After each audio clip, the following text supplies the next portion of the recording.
जय बाप कथा, जय श्री जोगी कथा। ओ जय जय बापू कथा, जय श्री जोगी कथा। जय जय बाप कथा, जय श्री जोगी कथा। इसे श्रवण कर मिट जाती है, इसे श्रवण कर मिट जाती है, इसे श्रवण कर मिट जाती है, इसे श्रवण कर मिट जाती है। जन्म जन्म की व्यथा। जय जय बापू कथा, जय श्री जोगी कथा। जय जय बाप कथा, जय श्री जोगी कथा।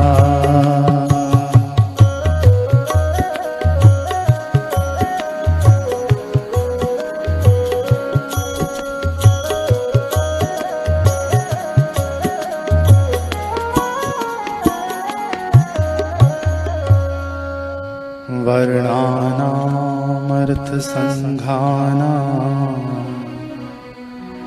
रसानां छन्दसामपि मंगलानां च कर्तारो वन्दे वाणी विनायको। श्री सद्गुरुदेव भगवान की जय जय।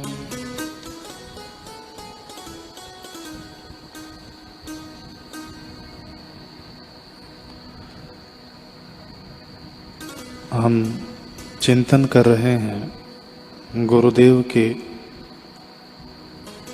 रूप पर।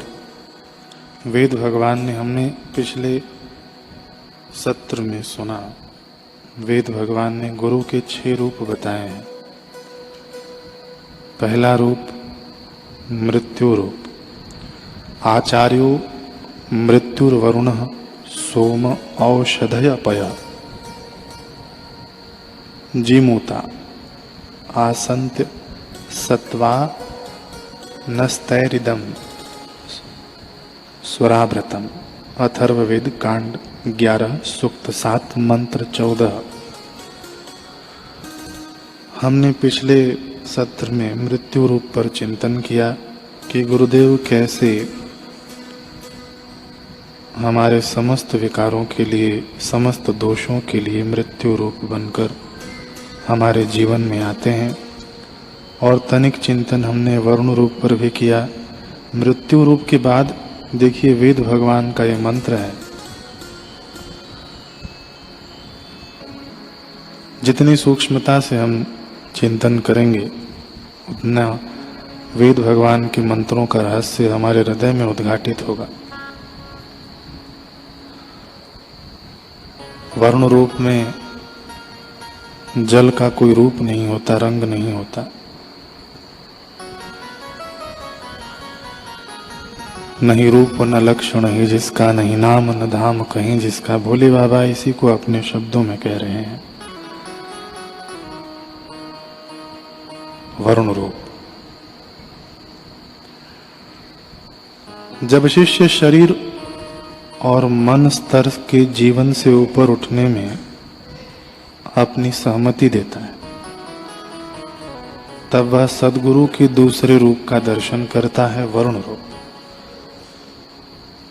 वरुण देव के पास वरुण पाश है। अब वरुण देव की महिमा हमारे वेदों में खूब गाई जाती है। देवताओं में बलिष्ठ माने जाते हैं वरुण देव। और वरुण देव ही ऐसे एक देव हैं जो दैत्यों में भी माने जाते हैं और देवताओं में भी माने जाते हैं। दोनों के ही मित्र माने जाते हैं। ये ऐसे देव हैं,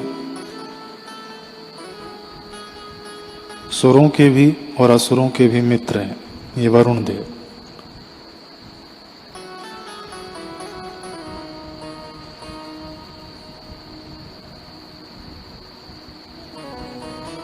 ऋग्वेद के अनुसार वरुण देवता सागर के सभी मार्गों के ज्ञाता है। ये संसार अथाह सागर है, ये सभी मार्ग की ज्ञाता हैं सागर के। और वेद भगवान ने गुरुदेव का वरुण रूप कहा, तो गुरुदेव भी इस संसार समुद्र के सभी मार्गों के ज्ञाता हैं। ऋग्वेद का 7वां मंडल वरुण देवता को समर्पित है। अब काल भेद से एक कथा आती है, हमें चिंतन करने योग्य है ये कथा। कभी भृगु जी ब्रह्मा जी के पुत्र रूप में, मानस पुत्र रूप में हुए काल भेद से, कभी वरुण के पुत्र हुए भृगु। अब भृगु जी को वैराग्य जगा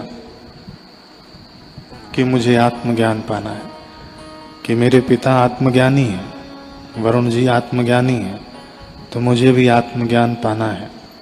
अपने गुरु रूप पिता के समक्ष गए कि मैं आपको गुरु रूप में मानता हूँ, आपके द्वारा ही मेरी शिक्षा दीक्षा आदि हुई है, आप मेरे गुरु हैं, सदगुरु हैं, तो मुझे आत्मज्ञान प्राप्त करना है, कुछ उपदेश दीजिए। तब वरुण ने उपदेश किया है भृगु जी को। क्या कहते हैं कि अन्न प्राण नेत्र श्रोत्र मन और वाणी ये सभी ब्रह्म की उपलब्धि के द्वार हैं, और ये सभी ब्रह्म सत्ता से ही स्फुरित होते हैं। अब ध्यान दीजिएगा, साथ में वरुण देवता ने यह भी कहा कि देखो पुत्र, सभी प्राणी जिससे उत्पन्न होते हैं, सभी प्राणी जिससे जीते हैं, और सभी प्राणी जिसमें विलीन हो जाते हैं, उस स्वरूप के पाने की इच्छा कर वही ब्रह्म है। फिर से सुने हम, ये समझ में आएगा तो ही आगे की कथा हमें समझ में आएगी। वरुण देव कहते हैं अपने पुत्र को कि जिससे सब प्राणी उत्पन्न होते हैं, उत्पन्न, और जिसका बल पाकर सब जीते हैं, और तीसरा जिसमें विलीन हो जाते हैं, ऐसे स्वरूप को तुम पाने का उद्योग करो, उसी को ब्रह्म कहते हैं। अब भृगु जी पिता का उपदेश मानकर चल पड़े, जंगल में जाकर एकांत समाधि लगा बैठे, आसन प्रणाम आदि करके अब चिंतन करने लगे। और चिंतन करते करते कि मेरे गुरुदेव ने क्या उपदेश किया, तो उन्हें समझ में आया कि जिससे सब उत्पन्न होते हैं, जिससे सब जीते हैं, जिसमें सब विलीन होते हैं, ये सभी गुण तो अन्न में है। जब मनुष्य अन्न खाता है तो उससे वीर्य बनता है, वीर्य से उत्पत्ति होती है, अन्न से ही जीवन का संरक्षण होता है। दूसरा सूत्र भी बैठ गया। अब तीसरा, मरने के बाद जब ये शरीर सड़ जाता है, गल जाता है, तो पृथ्वी में मिल जाता है, फिर से अन्न रूप में पैदा हो जाता है। तो जिससे उत्पन्न हुए और जिससे सुरक्षित हैं और जिसमें विलीन होते हैं, ये तीनों गुण अन्न में है। अब मैंने ब्रह्म को पा लिया है, ये अन्न ही ब्रह्म है। पिताजी के पास गए, पिताजी मैंने ब्रह्म को पा लिया है आपकी कृपा से। तो क्या पाया? तो पिताजी मैंने जाना है कि अन्न ही ब्रह्म है। वरुण ने कहा कि अभी तुम्हें और उद्योग करना बाकी है, जाओ फिर से तपस्या करो, ये तुम्हारी मान्यता सही नहीं है। भृगु फिर से गए तपस्या में। अब उन्होंने चिंतन किया कि ये तीनों गुण किसमें हैं। तो चिंतन करते करते उनको ख्याल आया कि ये तीनों गुण प्राण में है। समस्त प्राणी प्राण से ही उत्पन्न होते हैं और जीवित भी प्राण से ही रहते हैं,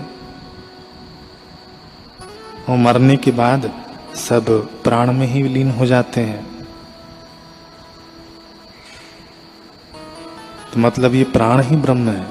पिता के पास गए, पिता ने कहा बेटा और जाओ तपस्या करो और खोजो। फिर से गए, मन में विचार आया कि ये मन ही लगता है ब्रह्म है, क्योंकि देखिए मन से ही समस्त प्राणी उत्पन्न होते हैं, मन से ही इंद्रियों द्वारा समस्त जीवन उपयोगी वस्तुओं का उपभोग करते हैं, यानी संरक्षण होता है, और फिर मरने के बाद मन में ही प्रविष्ट हो जाते हैं।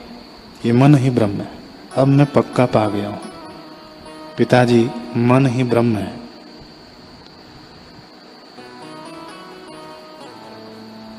वरुण जी ने कहा नहीं, जाओ फिर से खोजो। पिता के उपदेशानुसार फिर से गए। अब उन्हें निश्चय हुआ कि विज्ञान स्वरूप चेतन जीवात्मा ही ब्रह्म है। तो कैसे? तो समस्त प्राणी जीवात्मा से ही उत्पन्न होते हैं, है ना। चेतन जीव जो जीवित हैं, चेतन जीव जीवात्मा से ही सब उत्पन्न होते हैं, और विज्ञान स्वरूप जीवात्मा से ही जीते हैं, विज्ञान स्वरूप। और ये मन आदि सब जीवात्मा में ही प्रविष्ट हो जाते हैं शरीर नष्ट होने के बाद। तो ये विज्ञान स्वरूप चेतन जीवात्मा ही ब्रह्म है। पिता ने देखा कि अब ये अधिक निकट पहुंच रहा है, फिर कहा कि बेटा ये पूर्णता नहीं है, जाओ तुम फिर से खोजो। अब भृगु जी गए हैं फिर से खोजने। चिंतन करते करते उन्हें ख्याल आया कि आनंद ही ब्रह्म है। ये आनंदमय परमात्मा ही ब्रह्म है, सबकी अंतरात्मा होकर बैठा है, और यही स्थूल रूप में होकर बैठा है, भीतर भी बैठा है, बाहर भी बैठा है। और अनंत स्वरूप, आनंद स्वरूप परमात्मा ही सृष्टि के आदि में उत्पन्न होने का कारण है, यानी इसी से सबकी उत्पत्ति होती है। सच्चिदानंद रूपाय, सबका आदि कारण यही है। और प्रत्येक प्राणियों की चेष्टा भी इसी आनंद स्वरूप से ही हो रहा है। और सब जब प्रलय होता है तब सब इसी में विलीन हो जाते हैं। ये आनंद स्वरूप ही ब्रह्म है। अब भृगु जी को अपने गुरुदेव के पास जाने की जरूरत नहीं पड़ी, वे वहीं समाधिस्थ हो गए, अपने स्वरूप को पा लिया। तो ऋग्वेद संहिता में प्रथम मंडल सूक्त 25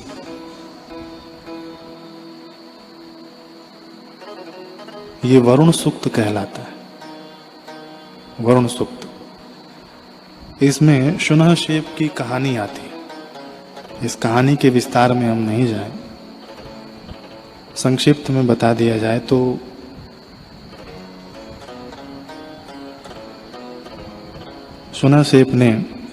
शुनहक्षेप ने वरुण देवता की स्तुति की है, उसी को वरुण सूक्त कहलाया है। बड़ी सुंदर प्रार्थना वेदों में कि आकाश मार्ग से जाते हुए पक्षियों के आधार स्थान को तथा जल में चलने वाली नौकाओं के आधार स्थान को हे वरुण देव आप जानते हैं। पक्षियों के आधार स्थान यानी जो साधक ज्ञान मार्गी है या जो ऊंचाई को उपलब्ध हुआ है, और चलने वाली नौका के आधार यानी जो अभी संसार में है जो साधक, उनके लिए भी हे वरुण देव आप सबको जानते हैं, हमें मृत्यु रूपी पाश से, मृत्यु रूपी बंधन से मुक्त कीजिए। देखिए वेद भगवान को हम थोड़ा सा सूक्ष्मता से विचार करें तो पहला रूप गुरु का मृत्यु रूप कहा और दूसरा रूप वरुण रूप कहा। और वरुण सूक्त में ये प्रार्थना हम सुन रहे हैं कि हे वरुण देव यानी हे गुरुदेव हमें इस मृत्यु रूप संसार से बचाइए, मृत्यु रूप पाश के बंधन से हमें छुड़ाइए। अगले मंत्र में आता है कि आप 12 मासों को जानने वाले हैं अधिक मास सहित, यानी हे गुरुदेव आप काल के भी ज्ञाता हैं, आप अकाल महाकाल हैं, आप हमें मृत्यु रूप पाश बंधन से मुक्त करें। अगले मंत्र में कि निवास करने वाले, ऊपर निवास करने वाले देवताओं को भी आप जानते हैं, यानी हे गुरुदेव आप परलोक को भी जानते हैं, इहलोक में तो है ही हैं, परलोक में भी हमारे साथ हैं। तो हे गुरुदेव, आप हमें पाश बंधन से मुक्त करिए, मृत्यु पाश बंधन से।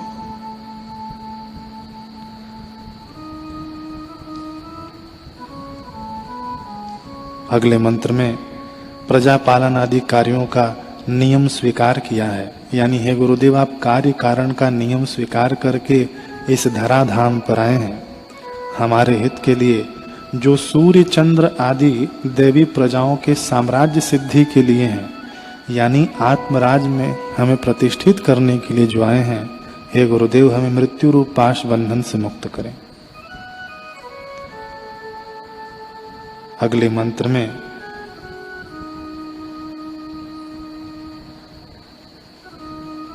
जिन जगत उत्पत्ति आदि आश्चर्यों को प्रथम वरुण ने किया है तथा अन्य जो आश्चर्य कार्य उनके द्वारा किए जाएंगे, उन सभी अद्भुत कार्यों को ज्ञानवान पुरुष जानते हैं। तो हे गुरुदेव, आपने हमारे भीतर जो जगत यानी आत्मराज्य उत्पन्न किया है, जिसे हम भूल चुके थे, उसको ज्ञानी जन जानते हैं। वे आपका अद्भुत कार्य रूप है और आप अद्भुत कार्य करता है। आप हमें मृत्यु रूप पाश बंधन से मुक्त करें। वेद भगवान गुरु की महिमा गा रहे हैं। अब हम नहीं समझेंगे गुरुदेव के शिष्य अपनी धीरमति के साथ, तो कौन समझेगा और कौन सुनेगा। देखिए, हमने दूसरा रूप वरुण रूप का चिंतन किया, तो वैदिक ऋषि वरुण देव के पास वरुण पाश है। वैदिक ऋषियों ने वरुण पाश किसे कहते हैं कि जो हम जनेऊ पहनते हैं, जो अविवाहित होते हैं वे 3 धागा पहनते हैं जनेऊ का, विवाहितों को 6 है। तो 6 इसलिए कि 3 स्वयं के लिए, 3 अर्धांगिनी के लिए, इस हिसाब से। तो 3 जो पाश होते हैं उनको वैदिक ऋषियों ने वरुण पाश कहा। 3 जो धागे होते हैं ना जनेऊ में, उनको वैदिक ऋषियों ने ये पाश कहा, जनेऊ को ही वरुण पाश। तो ये 3 सूत्र वरुण पाशों के प्रतीक हैं। तो ये गुरुदेव के पाश हैं। पाश यानी जैसे यमदेव के पास जो पाश होता है, से जीवात्मा को बांध कर ले जाते हैं, ऐसे वरुण देव के पास भी पाश है। तो पहला पाश गुरुदेव फेंकते हैं बुद्धि पर, दूसरा पाश हृदय पर और तीसरा पाश होता है पेट पर। इन सब की हम व्याख्या सुनेंगे, बड़ा सुंदर व्याख्या है। तो पहला पाश है बुद्धि पर, यानी मस्तिष्क पर, बुद्धि पर। देखिए, बुद्धि का प्रकार हमने सत्संग में सुना हुआ है। बुद्धि कितने प्रकार की होती है? 6 प्रकार की होती है। संक्षिप्त में हम सुने, राजसी बुद्धि, तामसी बुद्धि, राजसी बुद्धि, सात्विक बुद्धि। ठीक, तामसी बुद्धि वो जो किसी का भला नहीं चाहती, बुरे को ही अच्छा मानती है, अच्छे को बुरा मानती है। राजसी बुद्धि की और चाहिए, संसार में खूब चाहिए। सात्विक बुद्धि दान पुण्य आदि में और भगवान के भजन आदि में लगेगी। सब बीत रहा है फिर भी मैं नहीं बीतता, सत्संग का चिंतन करेगी। चौथी बुद्धि है आत्म प्रसादजा बुद्धि। बापूजी बताते हैं कि आत्म प्रसादजा बुद्धि किसी किसी को मिलती है।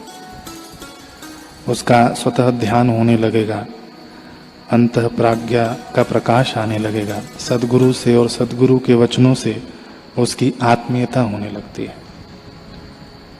मंत्र जाप करने वाले के जीवन में, उसके बुद्धि में आत्म प्रसादजा बुद्धि ये उत्पन्न हो जाती है। 5वीं बुद्धि है, हम लोगों ने बड़े संक्षेप से सुना, बाकी ये बुद्धि के विषय में हमें जानना है तो ये ऋषि प्रसाद में छपा हुआ है। 6 प्रकार की बुद्धि और बापूजी के सत्संग में भी मिल जाएगा। तो 5वीं प्रकार की बुद्धि है भगवत प्रसादजा बुद्धि, जो बापूजी बताते हैं। भगवत प्रसादजा, जो भगवान को अपना वह अपने को भगवान का माने, गुरु को अपना जो अपने को गुरु को माने, ये भगवत प्रसादजा बुद्धि है। और भगवत प्रसादजा बुद्धि बड़ी अद्भुत होती है। ये ज्ञान के बड़े ही निकटवर्ती बुद्धि मानी गई है। बुद्धि भगवत प्रसादजा बुद्धि वाले के द्वारा भारी चमत्कार हो जाते हैं, उस भक्त को पता भी नहीं चलता। जैसे नामदेव जी के 2 आंसू गिरे कुएं में तो कुआं छलाछल भर आया। मरी हुई गाय जीवित हो उठी नामदेव जी के जीवन में। ये भगवत प्रसादजा बुद्धि।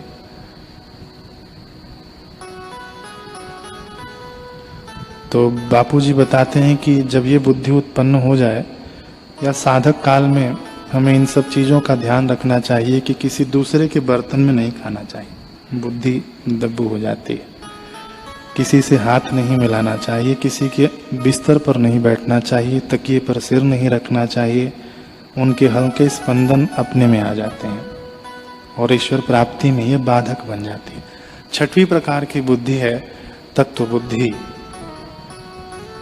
प्रज्ञानम ब्रह्म, बुद्धि में जो आनंद आता है, ज्ञान आता है, उस ब्रह्म की सत्ता से ही, और वह सब ब्रह्म मैं ही हूँ। ये जब बुद्धि में जब सूझबूझ आ जाती है तब ये इसको तत्व बुद्धि कहते हैं। बापू जी ने इस पे विस्तार से सत्संग भी किया हुआ है। तो बुद्धि के अलग अलग नाम हैं। मेधा, मति, प्रज्ञा, धी, ऋत, स्मृति। वरुण देव का पहला पाश यानी गुरुदेव का पहला पाश बुद्धि पर पड़ता है, बुद्धि पर पड़ता है।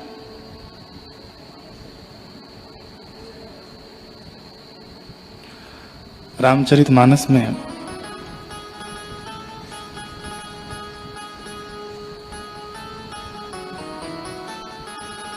कहा है,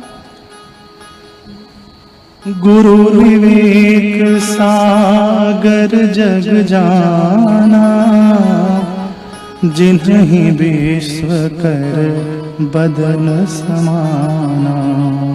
गुरु विवेक सागर जग जाना। एक होती है बुद्धि, घड़ी की जो सुई होती है, सुई नहीं, घड़ी का जो लटकन होता है, पेंडुलम जिसे कहते हैं, दाएं और बाएं जाता है। तो मान लीजिए कि एक तरफ विवेक है और दूसरे तरफ पतन है और बीच में बुद्धि है। समझिए इसको। अब कोई कहता है कि मैंने ज्यादा खा लिया, मेरा पेट खराब हो गया, या कोई कहे कि मैंने ज्यादा खा लिया, मैं बीमार पड़ गया। तो बीमार पड़ने से पहले बुद्धि बीमार पड़ गई, या पेट खराब होने से पहले बुद्धि खराब हो गई। विवेक तो था कि ये खाएंगे तो बीमार पड़ जाएंगे या कुछ अन्य तकलीफ हो जाएगी। तो जैसे घड़ी की लटकन विवेक की तरफ न जाकर घड़ी की लटकन पतन की तरफ गई, बीच में बुद्धि है, तो पहले बुद्धि खराब होती है, फिर उसके बाद शरीर आदि या जो भी हमारे कर्म आदि खराब होते हैं। तो इसलिए यहाँ पर गुरु की आवश्यकता है कि गुरु बुद्धि को पाश से बांधते हैं। संसारी विवेक तो ठीक है, हमको ऐहिक गुरुओं से मिल जाएगा कि ऐसा करो ऐसा ना करो, हमारे घर के संस्कारों से भी मिल जाएगा। लेकिन संसार से पार होने की विवेक बुद्धि ये गुरु से ही मिलती है, गुरु के पाश में बंधने से ही मिलती है। अब बुद्धि देखिए कैसे कैसे खेल रचाती है। अब एक गुरु के 2 शिष्य थे, 2 चेले थे। पंडित जी थे, विद्वान पंडित थे, और उनका शरीर बड़ा भारी भरकम था। उनके 2 चेले बने, चेले भी दोनों मतवाले। अब गुरु जी को ध्यान में नहीं आया, पंडित जी को ध्यान में नहीं आया, वे आके बैठ गए ठाकुर जी के सामने पूजा आदि करने के लिए। तुलसी पत्ता लाना भूल गए। अपने एक चेले को कहा, बेटा जाओ जरा तुलसी पत्ता ले आओ। वो कहता है कि गुरुजी तुलसी पत्ता क्या होता है, कौन से रंग का होता है, पहली बार नाम सुन रहा हूं, तुलसी क्या होता है। मुझे नहीं पता तुलसी क्या होता। अब दूसरा जो चेला बैठा था उसे लगा कि अब मुझे ही उठ के जाना पड़ेगा। वो तुरंत बोल पड़ा, अरे तुलसी पत्ता नहीं पता? जो केले के पत्ते से भी अधिक बड़ा पत्ता जिसका हो वो तुलसी पत्ता। ठीक है, जाओ उसे तोड़ कर ले आओ। गुरुजी ने कहा तुझे भी नहीं पता।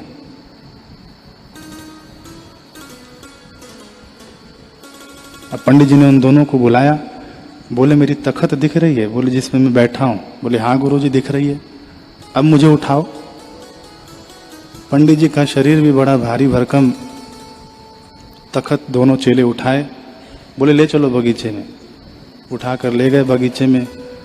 पंडित जी ने तुलसी पत्ते तोड़े। अब फिर से उठाओ, जहाँ पर मैं बैठा था वहाँ पर ले जाके रखो। रख दिया। अब दोनों चेले से पूछा अब भूलोगे तुलसी पत्ता? बोले नहीं गुरुजी अब नहीं भूलेंगे। हालत खराब हो गई। तो बुद्धि का दुरुपयोग नहीं, बुद्धि का सदुपयोग। तो बुद्धि का दुरुपयोग नहीं, बुद्धि की शुद्धि की जरूरत है यहाँ पर। और ऐसी शुद्धि हो जाए बुद्धि की कि मति न लखे जो मति लखे, यहां तक हमारी गति हो जाए। मति न लखे जो मति लखे, यहां तक कि हमारी गति हो जाए। और इस गति के लिए भगवान श्री कृष्ण कहते हैं कि मुझ में इन्वेस्टमेंट करो।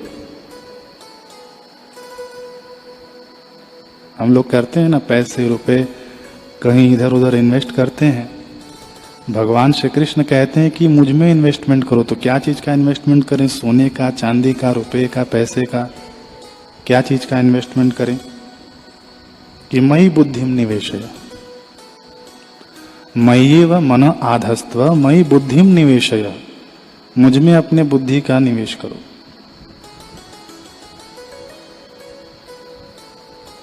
फिर क्या होगा कि न मे भक्त प्रणश्यति।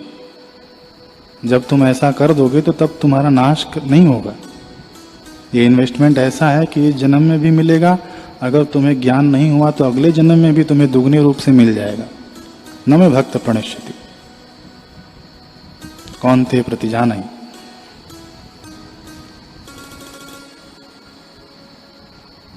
एक जगह पर नहीं, भगवान ने कई जगह पर कहा। दूसरे जगह कहा कि मयि अर्पित मन और बुद्धि, मन और बुद्धि दोनों मुझ में अर्पण कर दो। देखिए पहले भी कहा, क्या कहा कि मय्येव मन आधस्त्व मयि बुद्धिम निवेशय। केवल बुद्धि नहीं मांगा भगवान ने इन्वेस्टमेंट के लिए, ध्यान दीजिएगा। केवल बुद्धि नहीं मांगा, मय्येव मन आधस्त्व। और यहां पर भी मयि अर्पित मनोबुद्धि, मनोबुद्धि, मन और बुद्धि दोनों मांगा।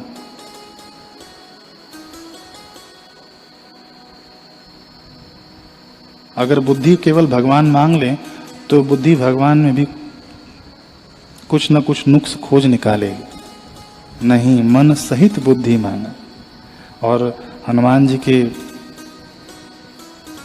प्रार्थना में हम लोग गाते हैं ना, पवन तनया बल पवन समाना बुद्धि विवेक विज्ञान निधान। बुद्धि, बुद्धि विवेक, विवेक सहित बुद्धि। केवल बुद्धि जाएगी तो नुक्स निकालेगी।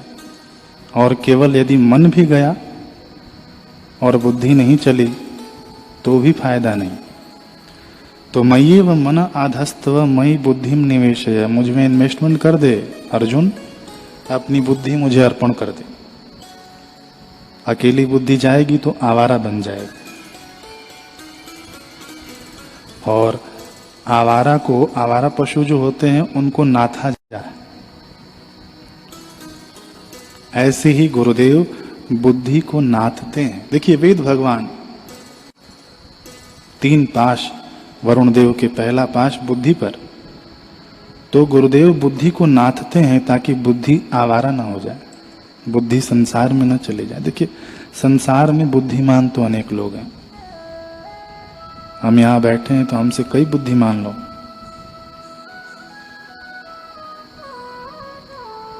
लेकिन बुद्धि की सर्विसिंग, बुद्धि की रिपेयरिंग ये सदगुरु ही करते हैं। और हम जब पास हों, हम जब गुरुदेव के पास हों, जैसे हम आश्रम में रह रहे हैं, तो ये अहमदाबाद के आसपास जो रहने वाले लोग हैं, शिवनगर चाहे महंगीबा नगर या इस आश्रम वासी, तो हमने कई बार देखा है कि हमारे गुरुदेव ने बुद्धि को कैसे नाथा है सबको। हमारी बुद्धि सनाथ, जब गुरु हमारे जीवन में है तो हमारी बुद्धि सनाथ है। कहने का मतलब यह है कि जब सामने गुरु होते हैं या गुरु के सानिध्य में हम होते हैं तब तो हमारी बुद्धि नाथी ही जाती है, लेकिन जब हम गुरुदेव से दूर होते हैं तब ऐसा विचार न करें कि हमारी बुद्धि कैसी नाथी जाएगी। भगवान वेद व्यास जी कहते हैं, एकम नित्यम विमलमचलम सर्वधी साक्षीभूतम, सर्वधी साक्षीभूतम। सर्वधी, धी यानी बुद्धि होती है। एकम नित्यम विमल मचलम सर्वधी साक्षीभूतम, हमारी समस्त बुद्धियों के साक्षी बनकर बैठे हैं अचल रूप से, विमल मचलम, सर्व बुद्धियों के साक्षी बनकर बैठे हैं। क्या करना क्या नहीं करना ये हमने सत्संग में सुन लिया।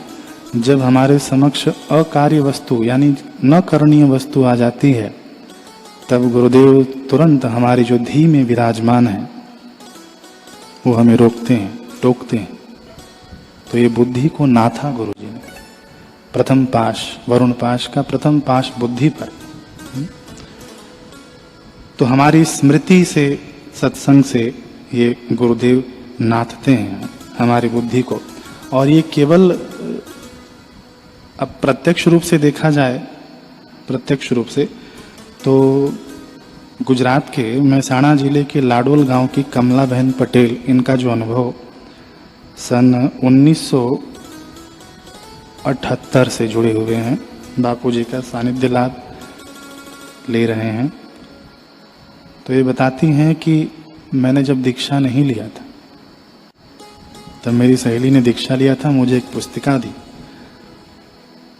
और हमें आश्रम में, अहमदाबाद आश्रम में आकर सत्संग सुनने का मौका मिला और 1 साल बाद दीक्षा लेने का हमें सौभाग्य प्राप्त हुआ। मैंने दीक्षा ले ली और फिर अब चेटी चंड की जब शिविर लगी 1980 में, 80 की बात है, 1980 में, तब मैं अपने पिताजी को साथ में ले आई कि चलो बड़े भाग्य से ऐसे गुरु मिलते हैं, चलिए। चेटी चंड यानी गर्मियों का मौसम आ गया था, तब कूलर लग रहा था। इसी पंडाल की बात है जब घास का था, घास का रहा होगा, हमने नहीं देखा, कूलर लग रहा था। बापूजी घूमते घामते आए व्यवस्था देखने के लिए, तो इनके पिताजी को कहा, काका दूर खिसको, तुम लोगों के लिए ही सब व्यवस्था हो रही है। अब बापूजी तो अपनी मौज में बोल दिए, लेकिन ये कहती हैं कि मेरे पिताजी को बड़ा बुरा लग गया। दीक्षा तो लिया नहीं था, दीक्षा लेने आए थे। तो मेरे पास आकर बोले, मैं नहाने के लिए जा रहा हूँ, मुझे तौलिया दे दो, दीक्षा का समय हो रहा था। मैंने कहा, पिताजी दीक्षा का समय हो रहा है, नहीं मुझे तौलिया दे दो, मैं जा रहा हूँ। चले गए। मन ही मन मैंने प्रार्थना किया कि बापूजी, मेरे पिताजी ने मंत्र दीक्षा नहीं ली है, कई जन्मों के बाद ये घड़ियाँ आती हैं, इसलिए आप कृपा बनाए रखना। करुणावत्सल गुरुदेव ने प्रार्थना सुन ली। जब मेरे पिताजी आए तो बड़े आनंदित होकर आए। मैंने पूछा क्या हुआ, तो उन्होंने बताया कि बापूजी नदी में आए थे जहाँ मैं नहा रहा था। मैंने कहा, बापूजी तो यहाँ पंडाल में थे, नदी में कब आए? बोले, जब मैं नहाने गया तब मेरे सामने बापूजी आए और बापूजी ने कहा, तुम्हारे दिमाग में जो कचरा भरा है वह नदी में डाल दो।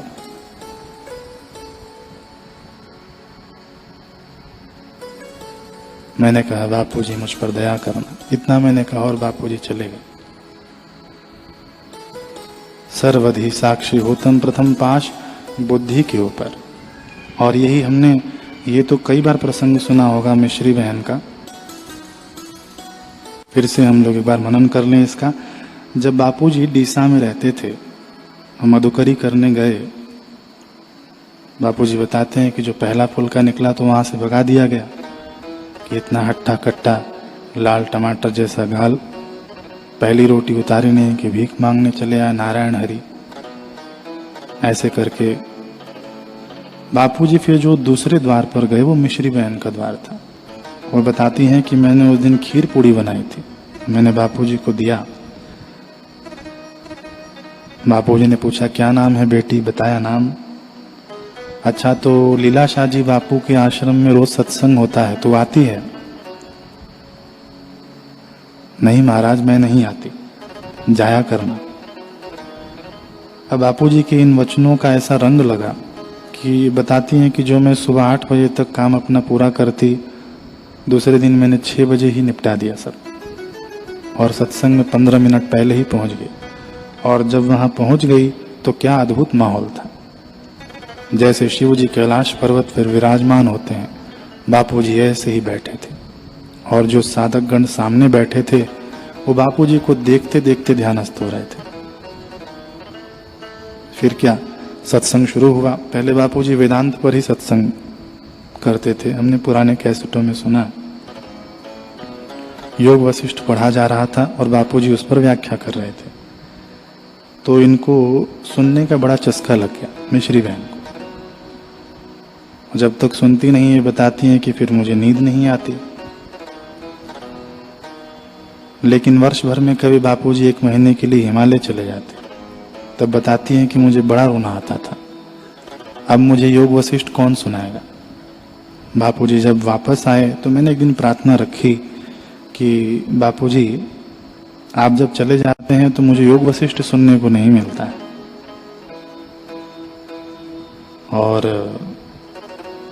आप ऐसी कृपा कीजिए कि मुझे पढ़ना आ जाए, मुझे पढ़ना आ जाए। बापूजी ने कहा क्या बात है तू पढ़ेगी? बोले जी बापूजी ठीक है, जा स्लेट और चौक ले आ। ले आई। गुरुजी ने 4 अक्षर लिख दिए उस पे, 4 अक्षर लिख दिए और बोले जब तू ये बिना देखे खुद से लिख लेगी तब से तुझे पढ़ना आ जाएगा। याद करने के लिए नहीं बोला, देखिए खुद से बिना देखे लिख लेगी ये 4 अक्षर तो तुझे पढ़ना आ जाएगा। कहती हैं कि मैं अभ्यास करती रही, ब्रह्म वाक्य सत्य सिद्ध हुआ। जब मैं उन अक्षरों को बिना देखे लिखना सीख गई तो मुझे पढ़ना आ गया। आज मैं योग वशिष्ठ पढ़ती हूँ और हिंदी व गुजराती दोनों भाषाएं पढ़ लेती हूँ।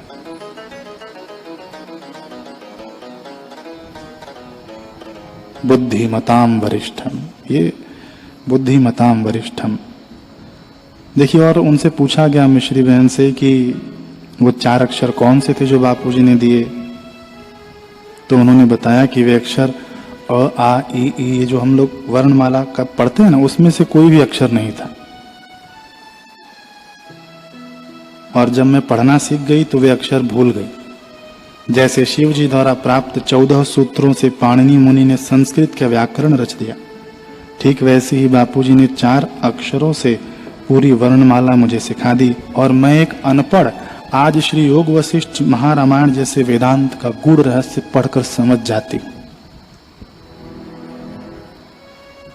हमारे भोले बाबा कैसे गुरुदेव के हम संरक्षण में हैं, तो बुद्धि, हमारी बुद्धि गुरुदेव द्वारा नाथी जाए।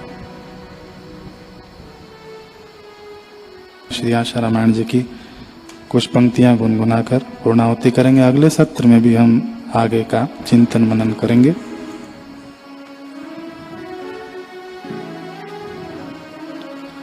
बालक वृद्ध और नर नारी सभी प्रेरणा पाए भारी, एक बार जो दर्शन पाए शांति साथ में गाएं। अनुभव हो जाए। नित्य विविध प्रयोग कराए, नादानो संधान बताए। नाभि से वे ओम कहलाए, हृदय से वे राम कहलाए। सामान्य ध्यान जो लगाए, उन्हें वे गहरे में ले जाए। सबको निर्भय योग सिखाए, सबका आत्मोत्थान कराए। लाखों के हैं रोग मिटाए, शोक करो जब देते भक्त का रोग शोक हर लेते। जिसने नाम का दान लिया है गुरु अमृत का पान किया है। कायोग क्षेम वे रखते वेन तीन तापों से तप। हरि ओम